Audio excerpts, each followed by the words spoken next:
How to download Among Us on iPhone. Hello everyone, I am Bishaka and welcome to our channel. Now let's get right into the tutorial. Firstly, go ahead and make sure that you are connected to a proper working internet connection, and now go ahead and open App Store on your device and then tap on the search bar you see there and search for Among Us.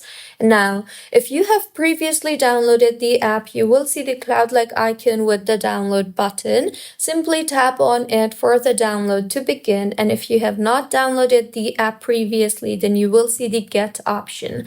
Tap on the Get option and enter your Face ID or passcode for the download to begin, and once downloaded, with this, you can simply tap on the Open option in order to launch the app and use the app further. So this was about how you can download Among Us on iPhone.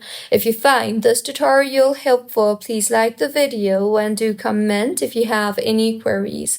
Also, do subscribe to our channel for more helpful tutorials like this.